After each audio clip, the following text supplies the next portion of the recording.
Fat Talks here on Smart 24. My name is Lynn Komdisha. Like I said some time back, we meet here every other Thursday. And we are Fat Talks, faithful, available, and teachable. We want to speak that, and we want to speak to you. Engage people who have, some sort of influence in our society to put us in order, to remind us of what we require as communities, as people in our individual stations, in our individual capacities, and on how best we can live in an ethical environment. Because from Fidelis Leadership Institute, we are focused on creating a critical mass of ethical leaders world over. And I repeat this, world over. So thank you for joining us here on we are live on Smart 24 TV. We're also on your Twitter spaces. Just go to FLI, that is Fidelis Leadership Institute, and you will find us there. Joining spaces. Let's speak today. Yes, guys, let me just refresh us a little bit. Kasavu Kanyama is what we're all about. Last week was speaking hard English and some sort of legal things here and there, and then we're speaking to board members about ABCD. Now we're speaking on nutrition.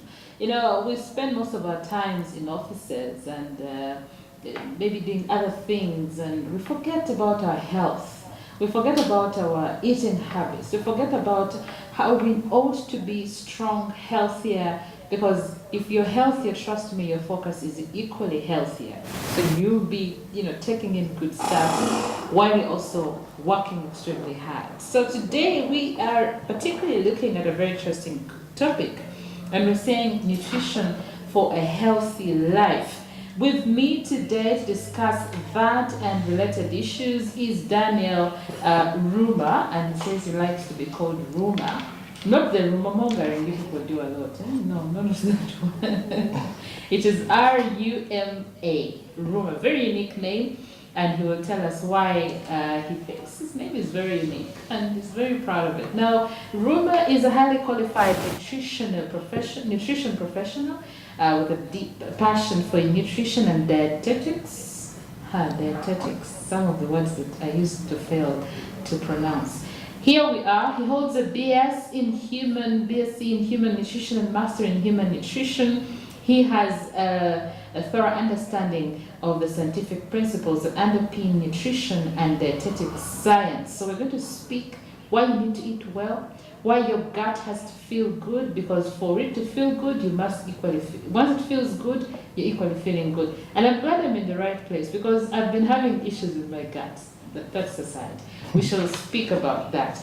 And joining us later is Nantege Regina. She's also a dietitian, a nutritionist with 5 years experience in improving health using diet therapy. She's the founder of Impact Nutrition Company, where she leads a team of dietitians that design easy to adopt and sustainable diet behavior change programs. So we are in good company. In short, enough said. My name is Lynn Komdisha. I welcome you once again to Smart 24 Fat Talks, but also on our Twitter Spaces Fat Talks. Thank you guys for joining us. Ruma, I'm glad you joined us this afternoon. How are you? Yes, okay, Lynn. Thank you so much, viewers out there. I am Roma Daniel Henry. I think she mentioned it. And by training, I am a nutritionist. Also, by practice, I do the practice of nutrition, although more inclined to teaching and research. I support teaching at the Department of Nutritional Sciences and Dietetics at Chambogo University. I am also into research, where I work at a research firm known as Andos Research Associates, where we do a lot of research in nutrition, health, agriculture, livelihood.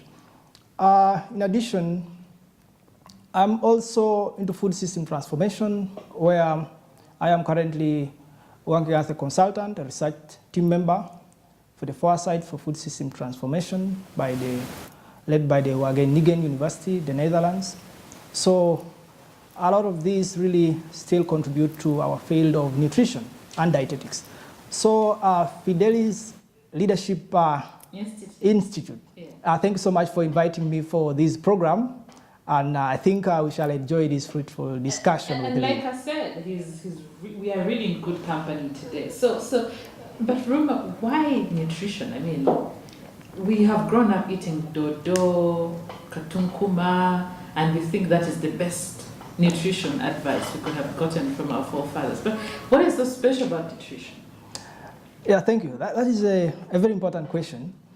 Looking at why is the discussion around nutrition becoming very serious. I think it's just because, meanwhile, for our fathers, our grandparents, and parents used to really have a good nutrition, which was more composed of these fruits, the vegetables, and the staple foods. But it looks like there is where the world is moving to, and now we call it the dietary transition. Dietary transition? Dietary transition, but I call it. Before you take us that far, yes, I need you to slow down a little bit. You particularly, why did you interest yourself in this area? Why do I interest myself in this area of nutrition? There is a saying by a scholar a long time ago, which says, food is our medicine, and we have to let food be our medicine. So that is why I'm so much interested. I don't want to say it really the way he said it, but I'm more interested in nutrition because I understand that food is preventive medicine. That is why I am too inclined in nutrition, and I want people to understand the science so that they practice it right, so that they can be healthy. So that is preventive medicine. We normally say medicine and whatever is that is really curative. Yeah. So, but food is preventive. So that's why I focus more on the science of food and health. If you didn't catch that, he said food is preventative, right? Preventive medicine. Preventive, sorry, yeah, science again. Food is preventive medicine, and medicine is curative. It's curative, most times. Wow, did you know that? So, like I said, in good company. So you were telling us about nutrition Transition. Yes. Oh, of course, the reason why nutrition and this science is now emerging, and why we need, as nutritionists or experts in the science of food and health, have to come on board at this point, and we keep on informing people out there the relevance of this science, is because of what we are saying, dietary transition. Dietary transition, there has been a shift from the way people, or the dietary patterns, the type of food people used to eat long time ago. The composition is changing. You find that we are shifting from the diet which is composed of more of the staple foods, the fruits, more of the vegetables. You talked of the katunkuma. You see that where our forefathers used to eat a lot of. To nowadays, we have the chicken tonight, the KFC, the deep fried, the chips, a lot of these things. We think it's the good life. Yeah, that's what people think. So that is why we need to come here and try to give guidance. Is that the right way to go? Why the dietary transition? Because if the world is evolving and our foods and our beverages are equally evolving, because we must catch up with the world. And yet, from what growing up, we have known is if you eat greens, if you stick to the old things that are not fried, I mean, 1, you're not bougie. 2, you're not up to standard. 3, you're poor. Do you get where I'm coming from? That's true, that's true. Absolutely. So when you say dietary transition, what are we transiting from? Are we transiting from our old ways to our new ways? Are we transiting from our new ways back to our old ways? Oh, actually, what we are doing, it looks like we are trying to say the type of diet or the foods that our grandparents used to eat, because I don't know, even to me, I think I may not even mention some of them. A lot is changing. Yeah. But it looks like if you talk about KFC alone, let's say that fried chicken, it's status. You know what? It is status.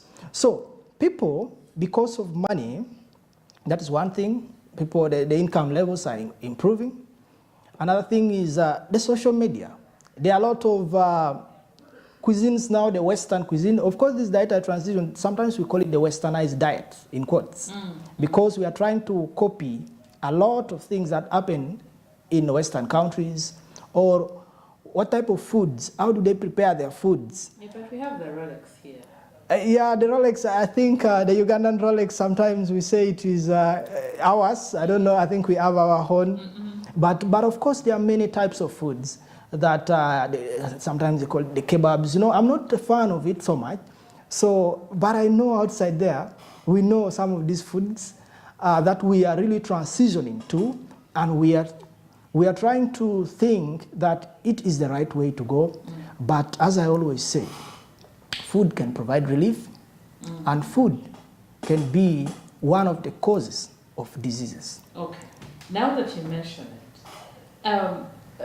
and we're speaking nutrition, first of all, I need you to paint a picture for me.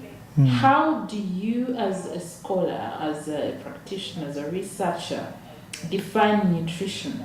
And I wanted to break it down a little bit for somebody out there who might actually not understand where we're coming from. So nutrition, because sometimes they tell us to go, you need to see a nutritionist, you know. What does it entail? Is it me eating properly? Is it me having a balanced diet? Is it me having to call my nutritionist to say, you know, what can I eat today?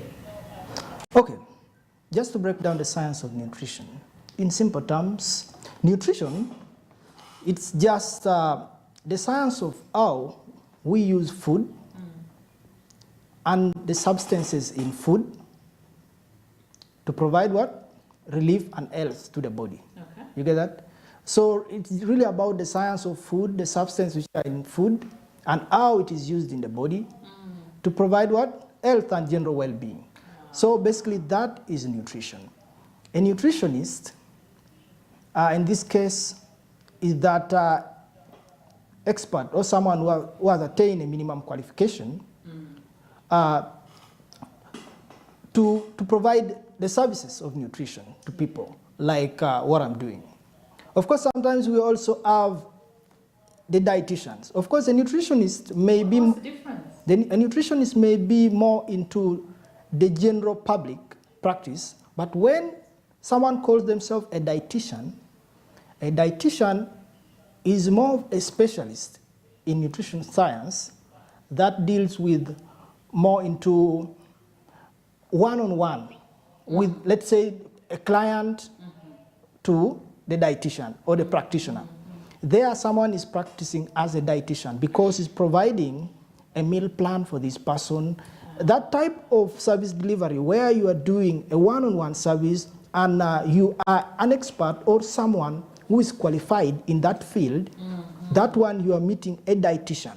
A nutritionist may work in a general public, like providing information on a TV like this, nutrition education. You see that? So that is most times done by a nutritionist, and they always have their minimum qualifications.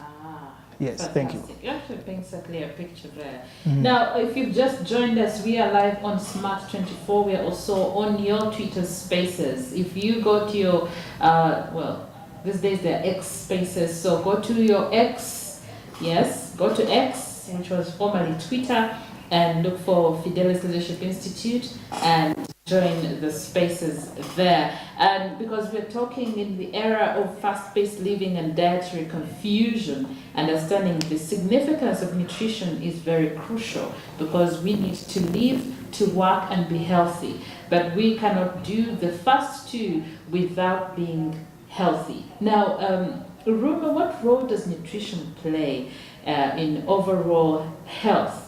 And why is it important to prioritize healthy habits, eating habits particularly? Yeah, thank you so much for that question. That will also be important for someone outside there to know. First of all, we need to know what health is. Of course, academically, someone will, or in brief, the understanding of health. Health is basically that a condition of physical, social, sometimes we talk of the mental well-being, not merely the absence of a disease. You get that? So how does nutrition comes in? Of course... I'm sorry, Ron, I'm going to have to cut you short on that. Yes. Hold that thought. We need to take a break here at Smart 24 and urge you to people to go to our X Spaces. Join us. Let's take a quick break. We'll return with so much more in regard to today's topic of the day as we look at nutrition and why it is important for our day-to-day lives.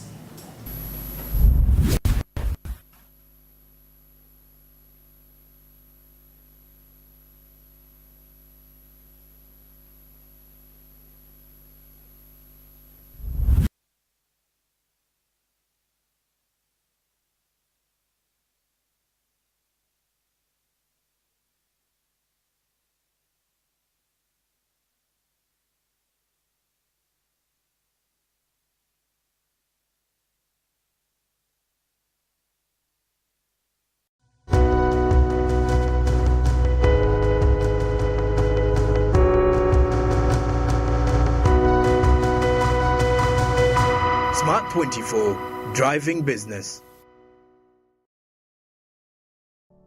Luxury redefined at Seasand Hotel as you indulge in the splendor of elegant living fit for the royalty that you are.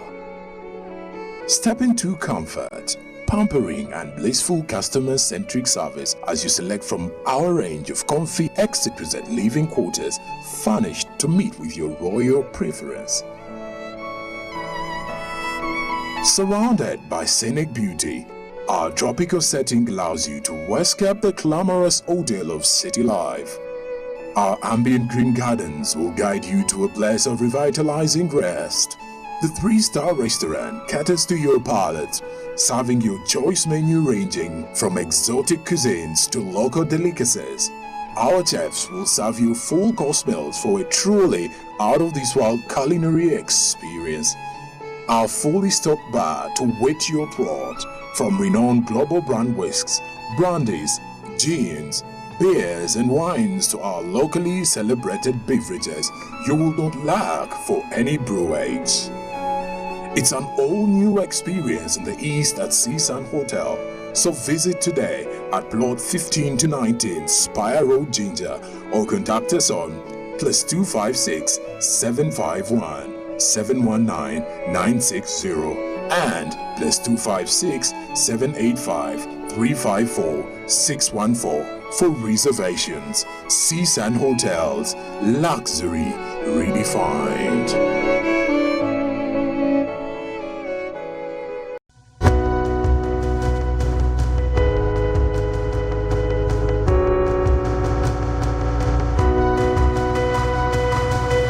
Smart 24, driving business.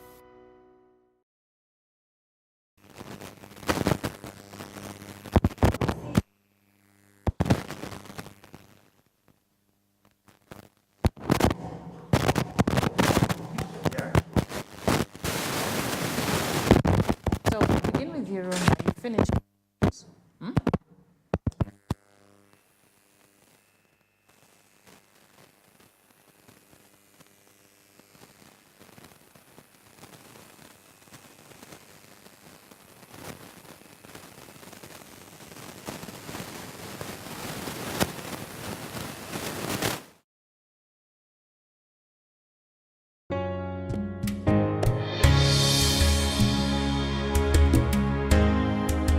At Uganda Development Bank, we believe that developing the agricultural value chain and ecosystem is critical in unlocking enormous economic benefits for smallholder farmers across Uganda.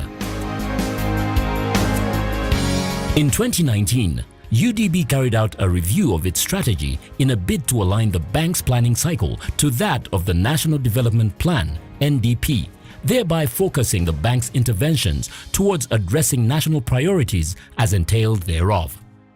Agriculture is a key priority area. Totco Grains is a story of remarkable agribusiness located in Nira town, a business hub in the heart of northern Uganda. Totco is a beneficiary of money from Uganda Development Bank. Uganda Development Bank is proud to be part of Totco's journey of growth. With our support and tailored financial solutions, Totco was able to acquire a modern plant with state-of-the-art grain handling, processing and storage silos. With this milestone, the company's grain holding capacity has increased from 4,000 metric tons to 7,500 metric tons, impacting the lives of over 2,000 smallholder farmers in the entire Lango and Acholi sub-regions. I've been able to pay school fees on my children. I have a decent home. I bought a land along the highway. I built a commercial beyond. The business is even going on. People are even renting. We receive seed from Totco, then we distribute the seed to the farmer. Then from there, after when they have harvested, then we also go and buy all the grain, then we bring it here. We are able to pay farmers on cost and they get motivated.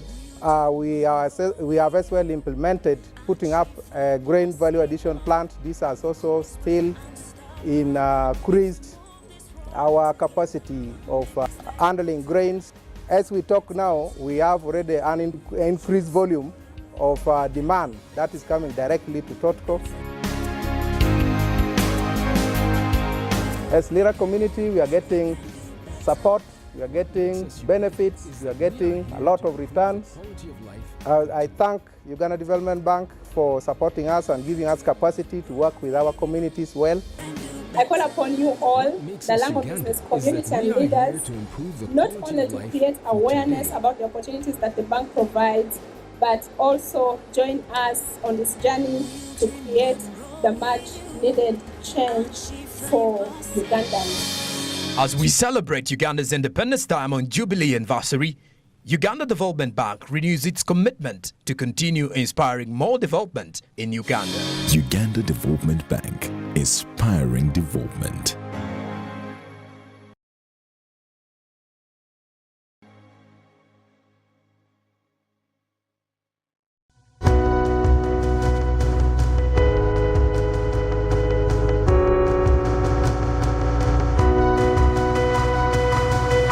Smart 24, driving business.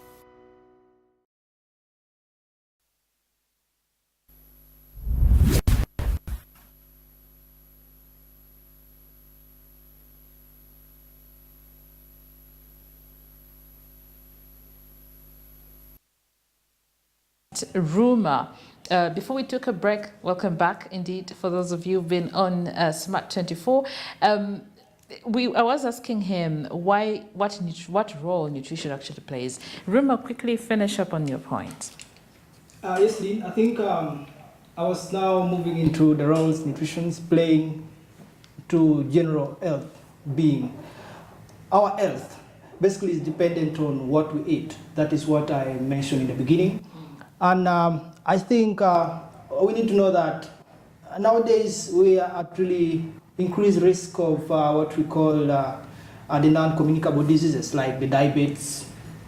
And now we have conditions like hypertension, we have heart disease. So, of course, nutrition being the science of food and how we use food to really improve on our health. When food is used correctly, the way my sister Regina was saying, we have testimonies of improved health. Another thing that is in regards to the diseases of the diabetes, the heart diseases, or some of these chronic diseases. And then when we go to mental health is an aspect of health. Nutrition play a key role in relieving depression, anxiety, and most of these things really translate to the general well-being of someone in regards to health, if it's talk about it. Thank you. Fantastic. You mentioned diabetes, and those are lifestyle, diseases, and they're very common among us. Now, Regina, earlier, before you were here, I did ask Ruma that he talked about dietary transition, and it caught my attention. There's more conversation around it. There's more people speaking nutrition and dietetics. The question here is, what is that relevance? What is the relevance at this particular moment for me to be speaking nutrition, to be paying attention extra? We have foodies, yourself included.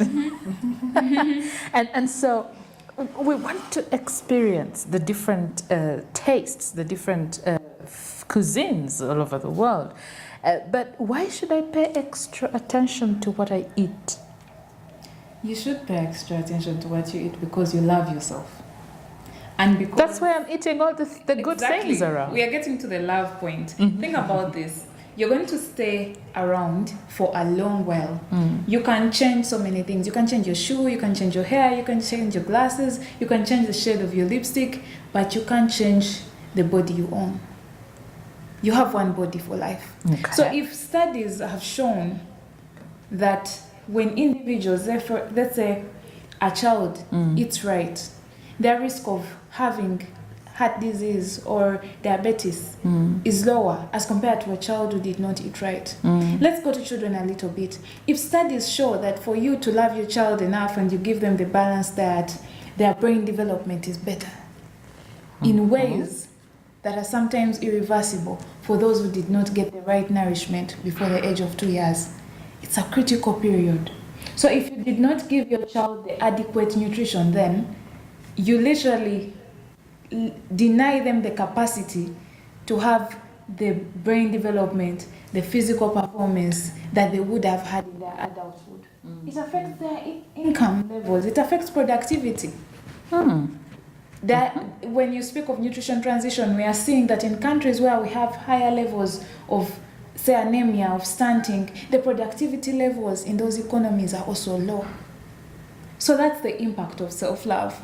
You love yourself enough to earn some good money. So you should love yourself enough to ensure that your child gets the proper nourishment, to ensure that in their adulthood, they're not struggling to actually focus, to actually be productive academically, but also in physical labor. And there are even studies that confirm that in communities where mothers provide proper nutrition, the average wage is higher. It goes to impact our economies. That's how crazy it is. But speaking to the self-love of the foodie who ends up snacking on, say, a cake once in a while, tries chicken from the Chinese restaurant and chicken from maybe the Uganda restaurant, trying out the different cuisines. I believe that it's still possible to have these different cuisines tried out and still achieve good nutrition. It feels like it's hard work, because if I'm going to, say, a different country and I'm trying to eat healthy, for example, because I don't know the entire the cuisines there, so I find it difficult. Won't I go for what is generally acceptable? For example, chicken. I'm sure if you went to any country, you'd find chicken, and then I have to focus again on my dietary needs. That clash. Oh, I get you. Yes. I get what you're trying to say. You're trying to look at how do we balance between the need for good health, which we almost all understand. Even a 4-year-old will tell you healthy food makes you healthy, and what is desirable and available. Yeah. And convenient too. Absolutely. Because it's usually easy for me to grab a sandwich or a piece Rolex. Of cake, Rolex, than for me to have a bowl full of steamed vegetables like I had for lunch. I had to cook them myself because I can't walk into a store and have them. In addition to other foods, it's not all healthy foods are equally expensive. Yes. So speaking of desirability, convenience, and availability, you realize that consumers actually drive the demand. Sure. If at Smart 24, at Fidelis Leadership Institute, the workspace, the employees were actually demanding more vegetable dishes, the person who is providing the catering services will actually start to provide those as a side meal. But what do we see in Ugandan workplaces, for the leaders listening, is that even when the caterer provides a portion of vegetables, it's usually the smallest dish, and it still remains. Yeah, goes back to demand. to the demand. And for us to drive the demand for healthy food, we have to encourage people to change their healthy eating behavior. And just like all behaviors, there are motivations. Some people are motivated to eat healthy, just like myself, because I want to look good at 70. Some people are motivated to eat healthy, like a client of mine who said to me, my father died, and I feel like that was a preventable death. Wow. The only way I can honor his memory and to show that I learned from his experience is to eat healthy. And this gentleman transformed his body size, transformed his healthy eating, and encourages his siblings as well. Because from a family where a parent died because of a diabetes-related disease, your direct parent, you as the child, you have a high risk of getting diabetes as well. I'm saying high risk, it doesn't mean you will get it, but your risk is higher. That is motivation. Then when we move beyond motivation, we have to foster these behaviors by creating the environment. If this gentleman decides to eat healthy, but never shops healthy, he will never eat healthy. Wow. So every weekend, he has now a market vendor, for example, who sends him the supplies. He's creating availability. He sits with his dietitian and creates a routine that allows him to eat healthy. If you know that your workplace doesn't have a side of vegetables, but you need to catch up on your fiber intake because just to pass this year, it helps you avoid constipation. So I didn't want to go into the issues of fiber, proteins, because it's a bit challenging. And I think it's a discussion we ought to have quite often. Look at, so what should my meal plan look like? What should my daily, for example, okay, let's just the basics. And I'll start with you, Roma. Yes. Let's just look at the basics. I have a plate every day of lunch. What must I ensure is on that plate? What must you, that is, we normally term it the eat well plate. Okay. Yeah, so in nutrition, there is actually a guidance of the plate, a picture of a plate. I think this can be accessed actually easily. It's even online. In that plate, you find that much portion is given to fruits and vegetables, because we know of its what? Health value. And then, of course, after fruits and vegetables, we have, you can have animal protein.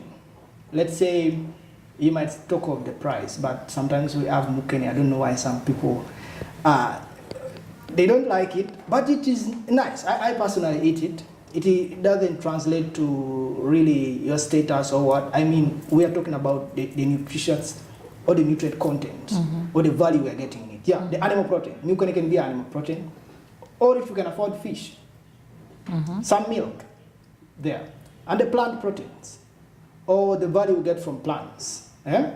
We have the beans is there, very nutritious, having a lot of nutrition, of these healthy components of food. I don't want to go very technical, nutrition. Yeah. So the healthy components of food or the substances found in food. So when we have some bit of the animal protein and then we have a portion of the plant protein. And the bigger portion is? The bigger portion we have the fruits, the vegetables, and then we don't forget about the, well, what we call, when you go to the restaurant, you ask for food, they mean the what?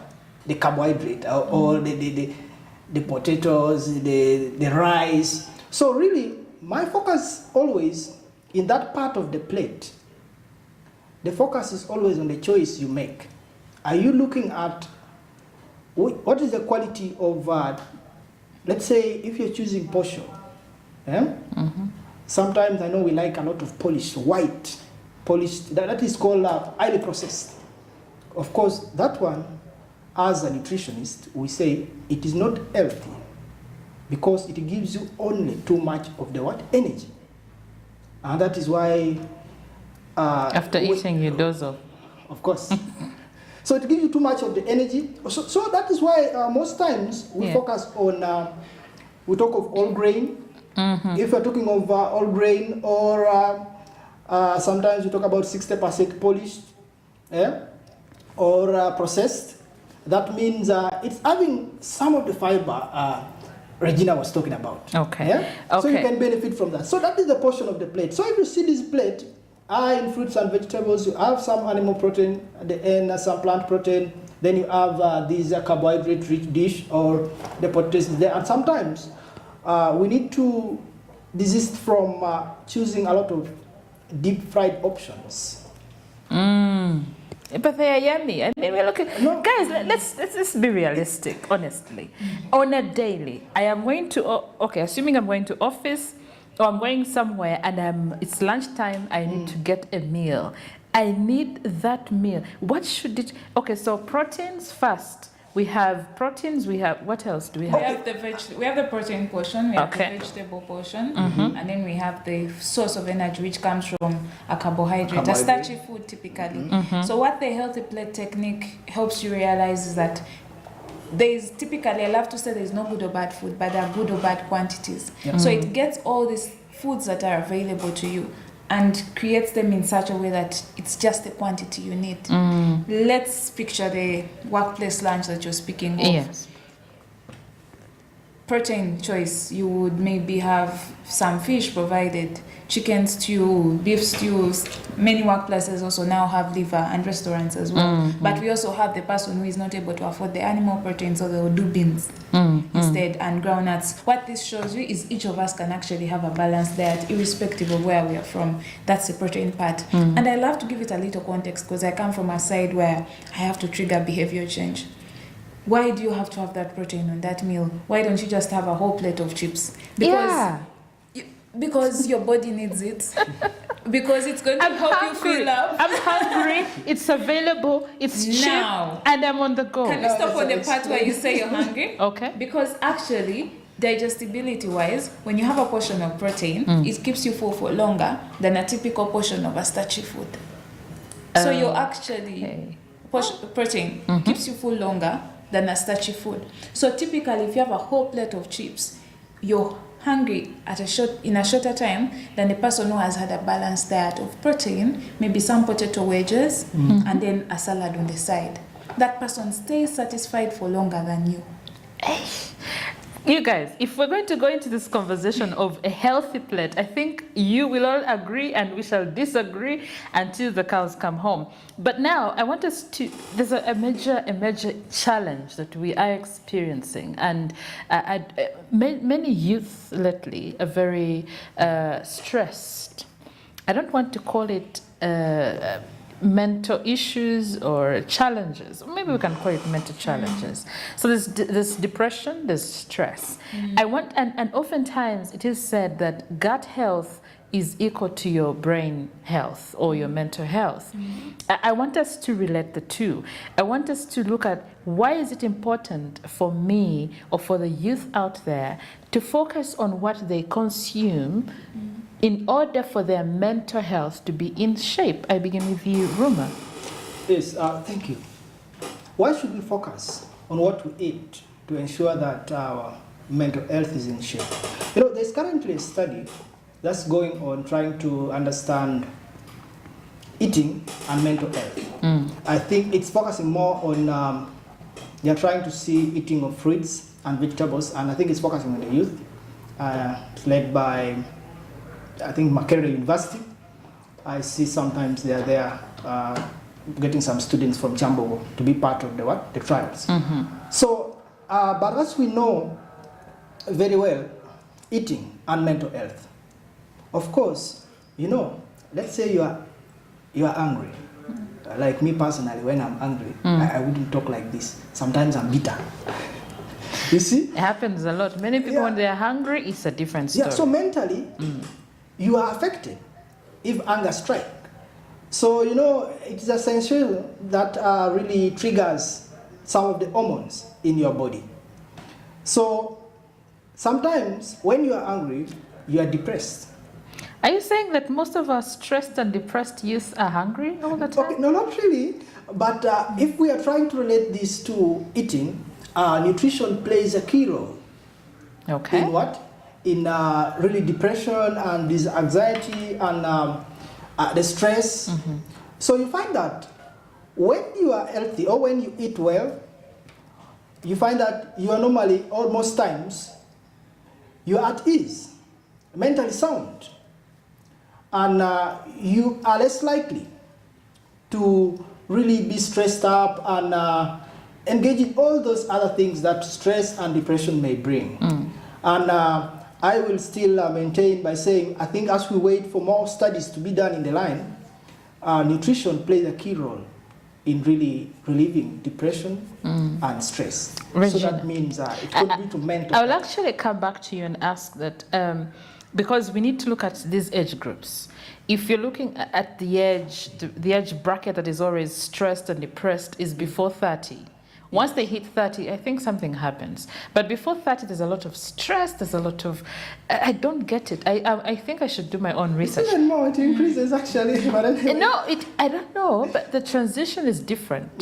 This in this age bracket, and apologies, and this is according to what I have encountered, the few that I have encountered, they're below 30, overly stressed, depressed, and they do not know how to deal with it. But the minute they clock 30, they're like, oh, okay, I think I can navigate this. So Regina, tell us, gut health and, well, nutrition as well, versus brain health.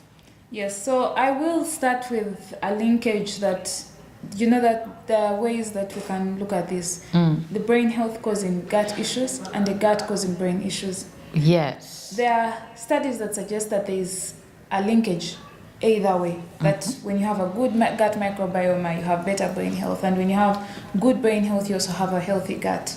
But I'll start with what is more common with us as Ugandans. You've noticed that there is a very high spike of gastrointestinal issues, gastritis, people believing they have peptic ulcers, and sometimes it's actually just an inflammation of the gut. There are studies that confirm that people who have more of these symptoms will mark a particular condition which results into episodes of inflammation. And they notice that when these individuals are, for example, taken for yoga or the stress is removed, that stress management is done, the symptoms of this gut-related condition actually reduce. Wow, yeah, I've had that. So in periods of stress, you're going to have more cases of ulcers, peptic ulcers, you're going to have more issues with your gut. But then we also have to remember the role of the gut in actually protecting itself and in brain health.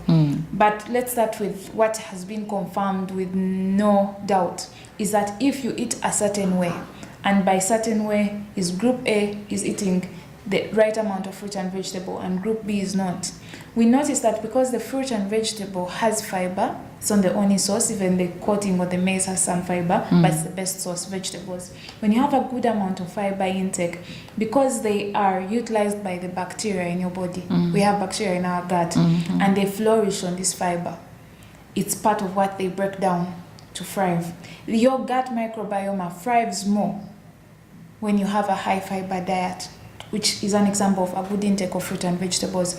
And when your gut microbiome thrives more, that means you have a good situation in your intestines. The likelihood of you having some of these conditions is less. It is not that it cures, but it is less. Wow. So it's impressive for us to look at this and realize that us just modifying our diets and including more of the fruit and vegetable alone has an impact on our health. But overall. Also, yes. But also it's good to really talk about the indirect link between obesity and depression. Even in children who are young, like 4-year-old, you've gone to schools and people have nicknamed children. There's a term, body shaming, these days that is really something we have to avoid, because you body shaming someone doesn't help them lose the weight anyway. So why are you actually having this conversation and calling them big or fat in a shameful way if you're not providing help? There is a very big linkage between having obesity and depression, especially in females.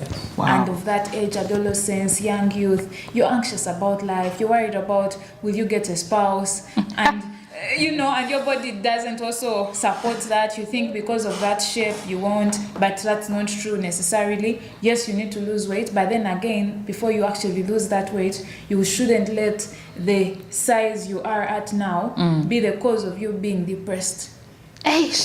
There's a whole lot. There's there's a weaving of nutrition, a weaving of our mental health, a weaving of society. There's a whole lot. So I think what you're trying to tell us today is that if I focus more on my nutritional needs, then I would definitely have an answer to perhaps all the questions I have around my mental health. A good number of them. A good number of them. It's, like I said, it's interesting to see how nutrition unfolds in the day-to-day lives of people without you even including a special diet, a special product, a special supplement. You're simply telling people, practice the healthy plate. It's amazing what changes. People, practice the healthy plate. Now, it is available for you, I think, on Google. If you, you can go and ask Google. Most of you in these days are using AI. It's okay. Go and ask AI, Chat GPT. They will tell you. They'll paint a picture, a clearer picture for that healthy plate. How does it look like? One thing I'm certain of, it has more fruits and vegetables. The biggest component of that plate should be fruits and vegetables. Do not miss this. So now, guys, if you're on our X Spaces, please, if you have a question, do let us know. If you have a question or a comment for us, do let us know. And you know, you can ask Regina, you can ask Ruma. I know most of you be thinking, what should I eat? How can I maintain my weight? Most of you are starving yourselves. There's this interesting fad. What is it called? Fasting? What is it called? Intermittent fasting. I don't know the craze about it, but how effective is it, Roma? Have you tried it? Have you heard about it? Okay, thank you. First of all, I want to correct you a little. Let them not ask Google. But let them it's the come easiest. to the professionals. Professionals. I know there's a lot of information on Google. Yes. But I always encourage people out there to go to the nutritionists or the dietitians. Many institutions are now bringing them out. They are graduating, many are out there. True. And some hospitals you find that they have. But of course, we have problems of everyone thinking they can do this work. Through Google, they can get this information. Yeah, most people have that out there. But anyway, simply I only advise that it's good to go to the professionals. There are people who actually have their nutrition clinics that are really supporting outside. Regina is here. She told you she's the founder of Impact, which is helping a lot. And that is why you hear how she talks. So you ask about... what was the question again, if you repeat? Intermittent fasting. Intermittent fasting. Intermittent fasting. Of course, you know, there are many principles used out there by many people. Sometimes they think that if someone does that, it works. But me, normally I look at sustainability of any behavior you engage into. Because if you undergo intermittent fasting, how sustainable is that going to be? We're looking at sustainability. I would rather tell someone that there is no shortcut to achieving reduction in what? Weight. But if you can follow a meal plan that I will design for you, and also the exercise plan, I will tell you that you will achieve a weight reduction. And of course, there are no quick fix. I know there are many stories. There are some people who are using, I don't know, is it juice or what? Juice fasting. So there are many stories out there. I always hear, but my point is on sustainability. How sustainable is the practice? So, but if you come to a dietitian and they give you a meal plan, there are many people, personally, there are people who have given me testimonies that what you told me worked out. My only request to people out there is that, you see, I told you food is medicine. When you go to the doctor, they give you medicine. Sometimes it doesn't taste nice in the mouth. Not so, but it is medicine. If you take it as medicine, you will make the practice sustainable. If they tell you, you know what, reduce on your calorie intake, limit on consumption of these sugar-sweetened foods, the KFC that you might think is a delicacy, the deep-fried foods. Try to increase your intake of more of the fruits on the plate, more of the vegetables. Look at the method of preparation. Try to use more of steaming, boiling methods, because they bring forward little energy into the food than when you use oil. You know, oil is energy dense. Wow. So what happens is that I would tell my client to focus on practices around that than really advise them to go into intermittent fasting. Absolutely. Personally, I wouldn't. Regina, what do you have to say about that? So I always analyze any of the trending diets from a point of, if I'm the client, why am I running to this? What some of the trends the clock does is that it provides some individuals an opportunity to feel like they have something they're following, some form of routine. Mm-hmm. But remember, you can also build a routine without necessarily taking that on. Now that's one, routine building. The second is, are there studies that actually are looking into intermittent fasting and, for example, the impact on blood glucose control and weight loss? Yes, there are studies on that. But when we analyze the studies, we notice that it's not the intermittent fasting as a technique that is working the magic. It is the fact that these diets are calorie restricted, like you said. So in the process of you timing your meals, you end up in a calorie deficit. And when you end up in that calorie deficit, your body yearns, Regina, today the energy you gave me is less than what I desired. And then from that yearn, it burns down some of your fat stores. So it creates an opportunity for people to achieve the calorie deficit. But again, for me, it's just building routine. But also, when you think about it, aside from the cool time around it, why are you eating all the time anyway? We are all not supposed to be eating all the time. Why are you eating all the time? I wish I could answer that question for me particularly, because not that I eat all the time. I actually have a problem with eating, but I find myself with problems, and that is another story. But here we're trying to help each other. Now, because we are running out of time, if you have a question, please, those of you on our spaces, or if you have inboxed Smart24 to let us, if you've DM'd, allow me use words of the day and age. If you've DM'd, if you have a question, please raise your hand and let us know if you want to ask Regina or Ruma a question, because we're trying to help each other here. Nutrition for a healthy life. You must have a healthy life if you've to live longer, if you've to work, if you've to do anything, because if you're not eating well, then clearly you're wasting your time. And people these days are simply saying, I mean, I make my money, I work so hard, let me enjoy my life. After all, I'm going to die. After all, I'm going to die regardless whether I eat well or not. Okay. Yes, Ruma.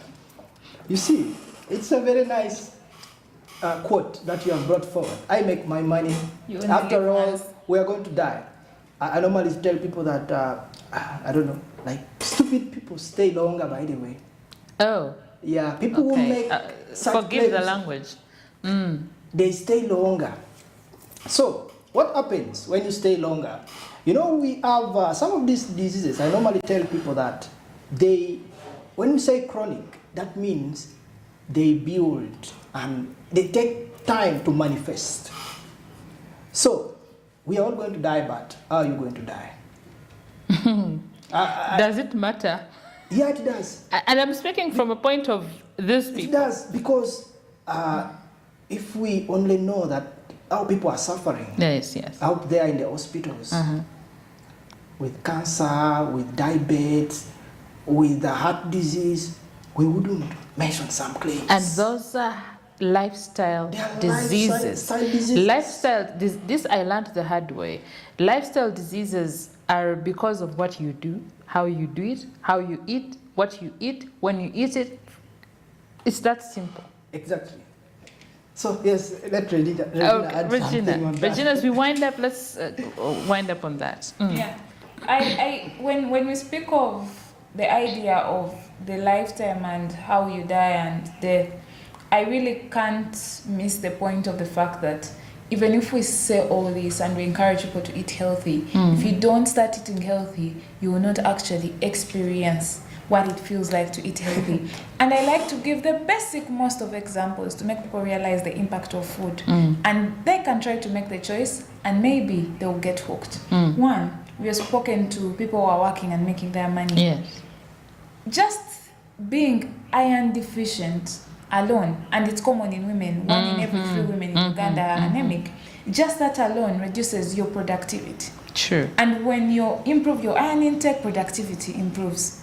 So that alone improves your quality of life. Point 2, there are small things that we go through every day. I gave an example of constipation earlier. There are people who believe that every time they visit the washroom, it should be a hard job. They should be in pain. Mindset. And it's not true. But because this is who they are, this is who they have been since their childhood, the bathroom usage is a painful situation. And it results into anal bleeding and people selling you things to say they'll fix it, but something you created. By just you listening to us and saying, okay, I'm not going to take the whole package of half a plate of vegetables every day, but maybe with breakfast I'll have it, then with lunch I'll eat a banana, and in the evening I'll eat a bowl full of kachumbari. Just that alone will alleviate the constipation because it helps you soften your stool. Just that action alone. And that action alone reduces your risk of, first of all, getting constipation the next day. Yes. But beyond that day, you have an opportunity to reduce your risk of getting a colon-related cancer. Because imagine if this is a wall, the one that's corroded every day with very hard stool, as compared to one which is smooth. Which of this is going to most likely get a colon cancer? The one that is hardened. So it's the baby steps, it's the change. And as a dietitian who handles hundreds of personal clients, I know change is hard. But the first step to change is to accept that you need support to change. Most of the ideas that come through our minds, the consolations, I was born like this, it's the genetics. For me, I really love food. The thing is, you don't understand. For us in our culture, we take so much of this. All those are points of denial. Yeah. So that means it speaks to me as a dietitian, and I say this individual needs support. True. They need support to change their knowledge, not just their knowledge, their attitudes, and then the support for you to build the efficacy, the self-belief in yourself that you can actually eat healthy. And it's possible for all of us to change. If you don't change, the change finds you. And where does it find you? On your hospital bed, where we have to make extreme restrictions. Wow. And at that point, I'm not even lenient to say, eat a little of this. I am more strict as a dietitian. Stop. Anyway, guys, somebody has requested to speak. Please, if you have a question, Sech Toleko, please unmute and ask or contribute. Thank you so much for this opportunity. First of all, good evening to all the members of this space. I wanted to talk about intermittent fasting. This side of this intermittent fasting can be seen in different contexts, because there are people who do intermittent fasting, but they are basing it on religious beliefs. Like you see Muslims, they are usually fasting weekly almost. So that's them. But when it comes to our side of nutrition and health, I will not recommend intermittent fasting to anyone, not generally, because I think, in my view, I think intermittent fasting should only be recommended to specific persons who need it actually. Because when you look through this more, the understanding of intermittent fasting, it will help people to burn fat. I think that is one. And maybe to kill some of the parasites from the stomach. I don't know what much about, but that is what is on top. Because I see there is a reduction in calorie intake when you. So it means this will only people who have been assessed and they will actually need intermittent fasting. But you will just recommend intermittent fasting and someone will just take it. and they find themselves into shock. Yeah, they can go too low in their calories, and we find people getting shock just because they attempted intermittent fasting. And I think this is what other people, some people do to become anorexic, especially these teenagers. They attempt to do it, and then they go into shock, which sometimes is even lethal. Wow. That is what I wanted to contribute about that point. I have heard it mentioned here. All right. Thank you so much, Sechitoreko Twaha, for that contribution. Regina or Ruma, anybody that wants to? So I want to comment about the fact that when we say that the mechanism in which it works is because it's a calorie deficit, doesn't mean that there are no studies that suggest other benefits. Doesn't mean that there are no studies that suggest other benefits. They are actually opportunities to have benefits beyond that. There's been a study that was done on diabetes and the impact of fasting. But like we said earlier, sustainability. It's impossible for this individual to keep using this as their therapy. And two, what he said is right, the risk is higher. We have seen individuals start self-prescribed diets. It's not just that technique of fasting, it's also the aspect of religious fasting where someone is totally starving. We also have individuals who do cleanses where they're eating only vegetables, which is not ideal. I've had a case myself present in hospital with a very low level of protein in the body, a low albumin level. Anyone in the healthcare system knows, or who has had this experience with a family or friend, knows that when you have low levels of albumin in your blood, you're actually at a risk of dying even that very day, as compared to the risk of disease and death that you're trying to prevent in the long run over years.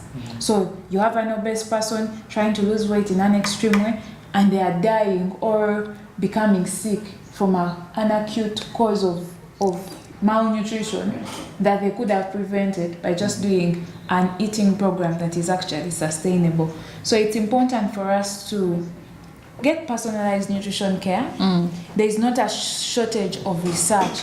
Even all these trending things like keto, we have keto, we have low carb, we have carnivore diets. There is a lot coming up, and scientists are actually doing research. But the dietitian is not going to just look at you from the science perspective, but imagine the experiences of working on hundreds of people, combined and then personalized for you. Individuals usually believe the problem is mine, so I'm going to read about it more than my dietitian. But if Lynn, you're reading about nutrition, I'm reading about nutrition, times the number of clients I have for that particular condition, which means that for some reason I have built more experiences than your fitness friend who lost weight for themselves alone. I have supported 100 people. So I have lessons from 100 people. And a good scientist is always learning. Absolutely. We are open to learning. We witness what happens with our clients. We also improve our programs. But one thing for sure is that safety first. Okay, fantastic. Ruma, please. Me personally, I maintain my say.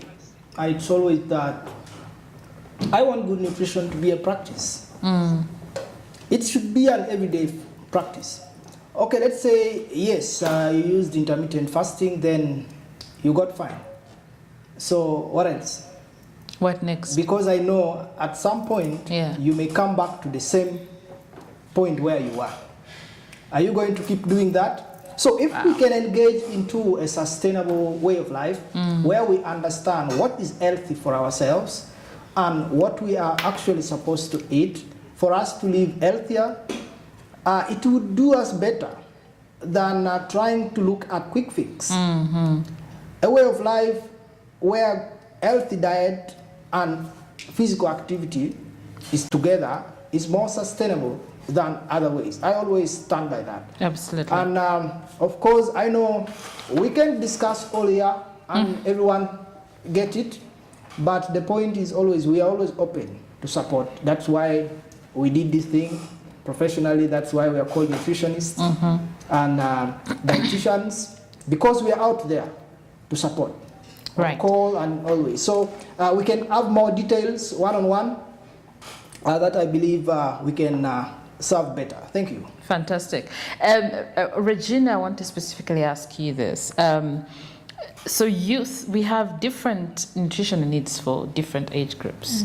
And for children, we've already hinted on the children. But my concern is the youth. The ones that are listening to us now here on our X Spaces, the ones watching Smart 24, the youth are my biggest challenge right now. For me, whenever I look at them, either they're eating overly good food, or they're not even taking into consideration the dietary needs. So the youth, what kind of food components should they be focusing on? And by youth, we are speaking 20 to 30. Yes, we are speaking 20 to 30. Okay. So 20 to 30, I'm going to start with something that I want to remind you about. You talk about them like the little children. Sorry, my apologies.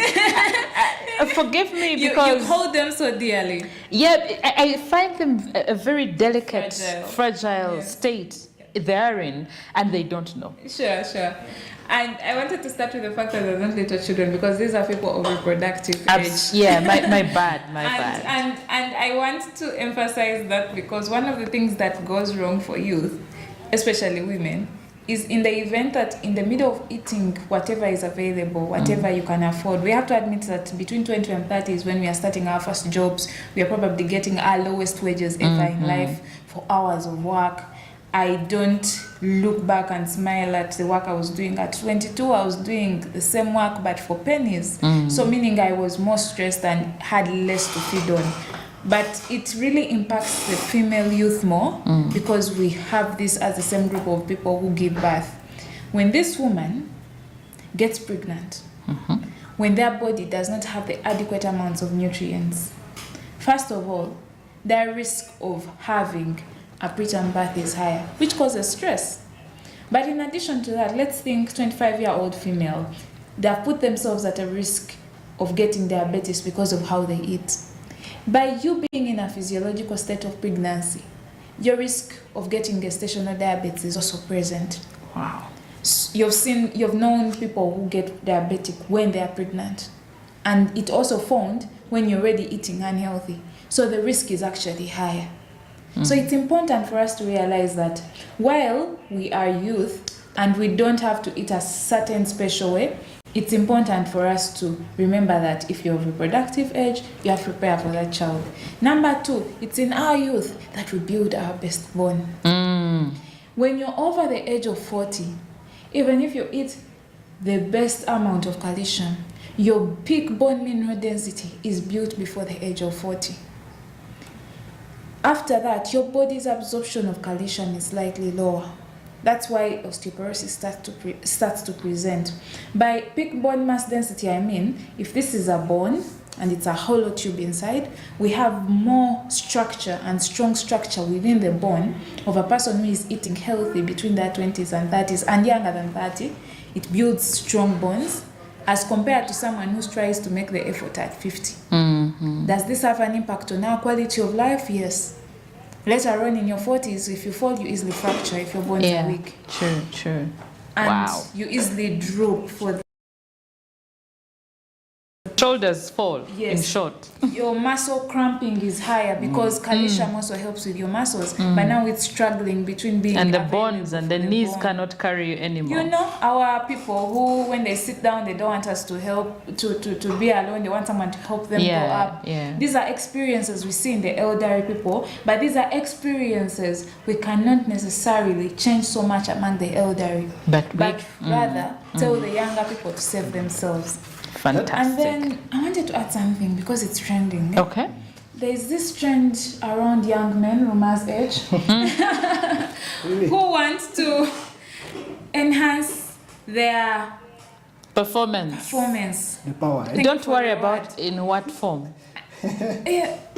You know, you find that people are taking supplements, extracts, we don't even know what they're made of. And there is a study actually among some of the supplements that are available in market, even on Ugandan market, because most of them are imported from other countries.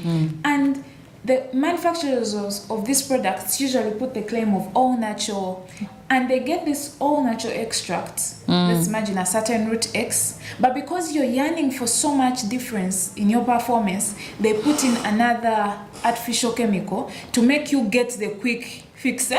So people are getting heart attacks because these drugs have side effects while they think they were taking natural extracts. Young men, if you want to improve your performance of any form, eat healthy.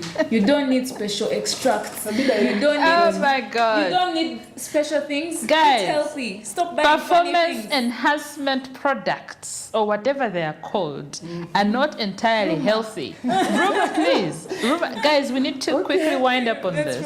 Okay, so I think I'm under attack here. Not but anyway, I hope we all know the performance they're talking about. I think they're talking about manpower, to be direct. They're saying to the men out there, if you want to have that power, because it's also nutrition. I mean, if you eat healthy and do more physical activity, I think you will have that energy you need. You don't need to go for these supplements out there, because to me, what I think about them is that if you start it now, I mean, you will reach a point in time whereby you have to keep relying on them. Yeah. So I don't know if you have to be like that for the rest of, the rest of your life. And that is good because it takes you back to what you said, sustainability. Sustainability, that's it. And I think I wanted to add something on the youth, and you talked of it's good. I think I just wanted to make one quote clear. There is a quote by a gentleman known as, I think a long time ago, Frederick Douglass.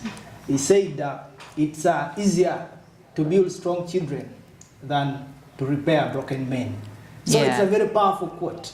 So that is why I always tell people, how you eat today or whatever you feed on will determine your health tomorrow, in the future. Absolutely. Yeah, maybe you talked of also people when they start having these monies, the economy is good, and they start engaging in this other lifestyle. I think if we are listening here, we just need to keep thinking twice. It's not really enjoying life.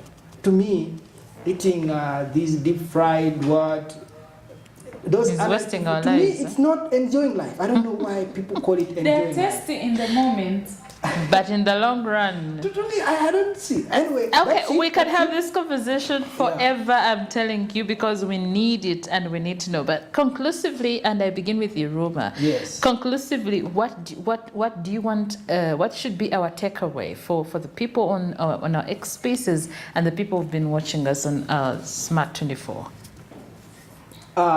Thank you so much for those who have been following and listening to this program. My takeaway is simple. You know, we have discussed a broad issue. It was nutrition in general. We were not very specific, but I know we were more into the general health. And my point is, let's watch our eating patterns, or let's watch our diet, because this may be like a song that we are going to keep singing, that whatever or how you eat today will determine your health in the future.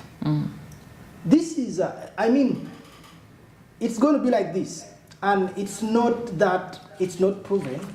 You can ask someone. It comes out of the blue and you see that you have heart disease, you have diabetes, 30, 35. I told some students one day that it looks like in Africa, when someone clocks 50, they feel like it's okay to start suffering. Yet in other countries, people are enjoying. I mean, 50 is just the beginning. And I told them that we need to change our mindset on age. At 50, don't think you are old. At 60, don't think you are old. People are living up to 80s, 90s. And I normally watch videos here online. The old people are very active in other countries. For us, we think we are too old. We have to now be miserable. So that's it. Let's really engage in healthy lifestyle and eating patterns, it will do us good. Absolutely. Thank you so much. Regina, your conclusive remark, but also tell us a little bit about your mobile application and how do we, make use of it? So our mobile app allows us to actually practice the healthy plate. You download the Dietary app on iOS or Android, and when you sign up for a package, you get to visualize healthy eating. By visualizing healthy eating, I mean that the healthy plate with Ugandan context. You know how you wonder, can I eat chapati as a healthy eater? We'll have that food in there paired in a way that allows you to see how would I actually pair chapati in a healthy way. I'm in a place where there's just say liver, how can I eat it with nutrition data on it, Ugandan meals. I'll show you a bit of it. Wow. Yeah, so it's to help us just visualize and of course have the personal dietitian support to help you with the behavior change and track your meals. Absolutely. Accountability. But conclusively for people out there, what should they focus on more? People should focus on self. Focus on defining and being true to understanding what your barriers to changing are. Because if you've accepted that you need to change, now sit down and accept why you failed to change for all these years. And at that point, get that one thing that's maybe the smallest barrier and address it. Wow. It could be your friend who always calls you for parties. You can tell how we can start hanging out at the gym. Wow, guys. It's been a wonderful conversation. I wish we could go on and on and on and talk more about our health and our nutritional needs and why it is important for us. But we have to call it a day. We'll definitely follow up. I think we should do a follow-up conversation on this and see what the people who've been watching and those of you on X Spaces, we're going to do a follow-up conversation sometime later and see what did you pick from here, what have you done, and how do you plan to execute all of that. I would love to hear from you in the future so we can bring back Regina and Ruma and then, expand more on that. But thank you so very much for watching Smart 24 and of course for watching us here on Smart 24. Fat Talks come your way every Thursday and we here talking interesting conversations. On X Spaces, those of you who joined, I want to recognize some people. Thank you so much. Sichtereko, thank you. Mujuma. This is Mujumba Benon, thank you, and very many other people. Thank you so very much. Terence, thank you. It's good to have you people there. And also remember, next Thursday we'll have an all other interesting conversation for you. So do stick around and look out for our X Spaces.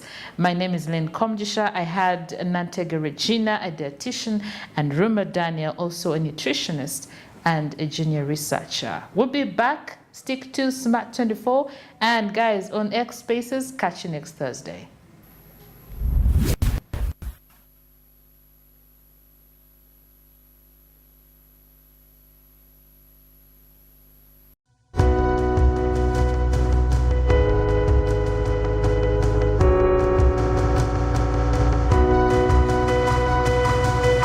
Smart 24, driving business.